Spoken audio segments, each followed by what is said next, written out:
కాకపోతే నేను జేఏసీ అని కండ పట్టుకొని చూడాలి. జేఏసీ అనేది ఇక్కడ లేదు, ఇది జేఏసీ అనేది.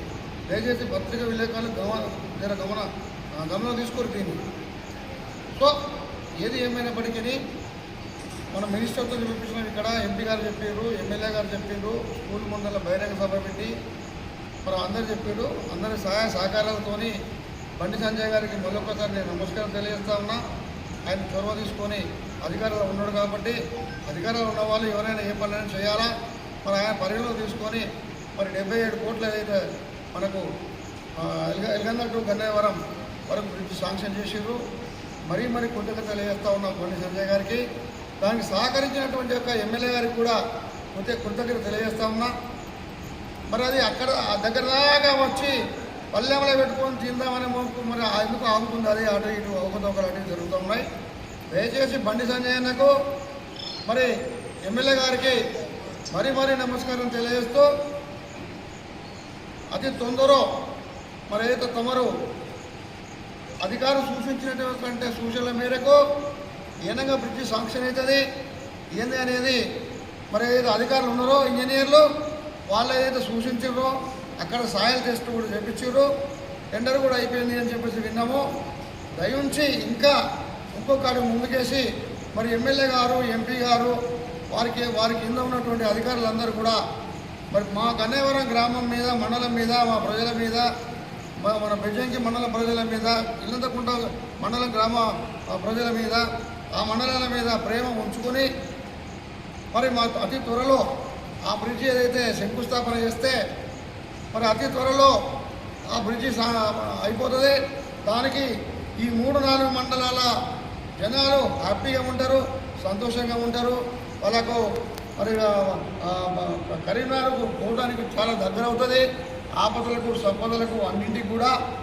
కాబట్టి అవన్నీ పరిగణలోకి తీసుకొని తమరు అతి త్వరలో మరి ఏదైతే శంకుస్థాపన చేస్తే మరీ ఈ 3-4 మండలాల ప్రజలు మీకు రుణపడి ఉంటారు అని చెప్పేసి తమరికి విన్నవిస్తూ తొందరగా స్టార్ట్ చేయాలని చెప్పేసి కోరుకుంటూ ఈరోజు మన గన్నవరం టు ఎల్గందుల బ్రిడ్జి విషయం మాట్లాడే కార్యక్రమానికి విచ్చేసిన గన్నవరం మండల ప్రజలందరికీ నా యొక్క నమస్కారాలు. ఈ యొక్క కార్యక్రమానికి విచ్చేసిన పత్రికా విలేకరులకు కూడా నా యొక్క నమస్కారాలు తెలియజేసుకుంటూ, ముఖ్యంగా బ్రిడ్జ్ అనేది ఎవరు కొట్లాడిరు, ఎక్కడికి పోతుంది అనే విధంగా కొందరు దాన్ని అసత్య ప్రచారాలు చేస్తున్నారు. బ్రిడ్జ్ అనే విషయం పుట్టింది గన్నవరం ఊర్లోనే. ఎప్పుడైతే బండి సంజయ్ ఎలక్షన్ క్యాంపెయిన్కి వచ్చిందో గతంలో 10 సంవత్సరాల క్రితం మా గన్నవరం యువకులు, మన గుండా వెంకటేష్ అనేట ఆయన, వాళ్ళ మిత్రబృందం, ఇంకా పేర్లు చాలా ఉన్నాయి చెప్పడానికి, కానీ వాళ్ళకు అందరూ కలిసి ఒక చిట్టి రాసిస్తే బండి సంజయ్ ఎలక్షన్ స్పీచ్లో నేను గన్నవరంకు కరీంనగర్కు బ్రిడ్జి నేను శాంక్షన్ చేస్తా అని మాట్లాడిన ప్రకారం తన ప్రయత్నం చేసుకుంటూ 10 సంవత్సరాల తర్వాతనో ఇప్పుడు ఆయన వీరు ప్రకారం 77 కోట్లు శాంక్షన్ చేసిండు. అది హర్షించదగ్గ విషయం, అందరం సంతోషించదగిన విషయం. మనము గన్నవరంలో ఉన్న ప్రతి వ్యక్తి కూడా గన్నవరం టు కరీంనగర్ బ్రిడ్జి కావాలని వివిధ మార్గాలలో ఎవరికి తోచిన మార్గాలలో వాళ్ళు ప్రయత్నాలు చేసిండు. కాకపోతే అందరూ పేపర్లకు వేయించుకోలేదు కావచ్చు, పబ్లిసిటీ చేయించుకోలేదు కావచ్చు. అంత మాత్రాన ఇక్కడ ఎవరు బ్రిడ్జి కొరకు కొట్లాడనట్టు కాదు. మేము గతంలో మాజీ వైస్ ఎంపీగా, తన మాజీ సర్పంచ్గా, మా మాజీ ఎమ్మెల్యే కానీ, మా మాజీ ఎంపీ వినోద్ కుమార్ గారు కానీ మేము కూడా రిక్వెస్ట్ చేయడము, మా పార్టీ కార్యకర్తలందరం కలిసి కూడా మా అంతర్గత మీటింగ్లలో కూడా మేము చెప్పడం జరిగింది. కాంగ్రెస్ పార్టీ నాయకులు కూడా వాళ్ళ ఎమ్మెల్యే గారికి కానీ వాళ్ళ అధిష్టానానికి వాళ్ళు చెప్పడం జరిగింది. బీజేపీ నాయకులు కానీ వాళ్ళ కేంద్ర మంత్రివర్యులకు వాళ్ళు కూడా చెప్పడం జరిగింది. వీళ్ళందరి ప్రయత్నం వలనే గన్నవరం టు కరీంనగర్ బ్రిడ్జికి 77 కోట్లు అధికారంలో ఉన్న పార్టీలు ప్రజలకు సేవ చేయాలన్నటువంటి సదుద్దేశంతో వాళ్ళు శాంక్షన్ చేసే బ్రిడ్జిని. అది విషయం నిజం. ఆ నిజాన్ని నిజంగా మాట్లాడాలి, కానీ ఎవరో కొట్లాడిరు, ఎవరికి ఎక్కడికో పోయిందనే మాట పూర్తి అబద్ధం. అది ఎలక్షన్లో కూడా ప్రతి రాజకీయ నాయకుడు మాట్లాడిన మాట ఏంటిది, కరీంనగర్ టు గన్నవరం బ్రిడ్జ్ చేస్తామని చెప్పారు. ఏ రాజకీయ నాయకుడు చెప్పినా, కానీ ఏ ఊరు పేరు లేదు అక్కడ. కేవలం గన్నవరం టు కరీంనగర్ బ్రిడ్జ్ అనే పేరే ఉంది, 2 పేర్లు, కరీంనగర్ టు గన్నవరం అని. దానిని వక్రీకరించి మళ్ళీ మాకు వేరే ఊళ్ళతో మాకేదో శత్రుత్వం ఉన్నట్టు దీన్ని వక్రీకరించి ఈ ఊరు కావాలి, ఆ ఊరు కావాలని మాట్లాడేది కరెక్ట్ కాదు. ఇదే మన సంపత్ ఉదయ్ కుమార్ అనే వ్యక్తి కూడా మనం గన్నవరం గ్రామస్తులం అధిక సంఖ్యలో, మన ఇప్పుడున్న సర్పంచ్ కానీ, ఇప్పుడున్న పాలకవర్గ సభ్యులు కానీ, మన ఊరందరం, గత మాజీ పాలకవర్గాలు అందరం కలిసి మనం మన గౌరవ ఎమ్మెల్యే గారి దగ్గరికి, కేంద్ర మంత్రి గారి దగ్గరికి పోయిన రోజు నాడు కూడా ఈ ఉదయ్ కుమార్ మనతోనే వచ్చిండు.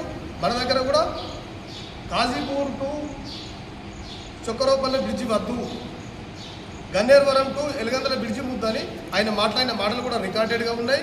మన 999 న్యూస్లో కూడా ఆ వార్త వచ్చింది, అన్ని వార్తా పేపర్లలో వచ్చినాయి. అంటే ఆ రోజు వచ్చి ఇక్కడ గన్నేరువరంకు ఎలగందల ముద్దని మాట్లాడిన నువ్వే మళ్ళీ ఈ రోజు వచ్చి గన్నేరువరం టు ఎలగందల వద్దు, మన వేరే సరే స్పార్కిల్పూర్ నుంచి మైలారం రావాలని చెప్పి అనడంలో ఇది ఎంతవరకు సమంజసం? ఒక మనిషి 2 పాటలు పాడచ్చునా, 2 స్టాండ్లు ఎత్తుకోవచ్చునా? మనం ఒక స్టాండ్ తీసుకుంటే ఆ స్టాండ్ మీదే ఉండాలి. ఇటైతే చొక్కరోపల్లె కాజీపూర్ అవుతుంది అనగానే వద్దు గన్నేరువరం ఎలగందలు కావాలని అర్థం, గన్నేరువరం ఎలగందలు కాగానే ఇది వద్దు మైలారం స్పార్కిల్ కావాలని అర్థం. ఇది కరెక్ట్ కాదు. మనం అభివృద్ధిని శాసించద్దు, అభివృద్ధికి సహకరించాలి. అభివృద్ధి అనేది పాలకులు ఎవరైతున్నారో, అధికార యంత్రాంగం ఎవరైతున్నారో, ఎక్కడికి వెళ్ళి అయితే పాసిబుల్ ఉంటుందో వాళ్ళు నిర్ణయిస్తారు, వాళ్ళు చేస్తారు.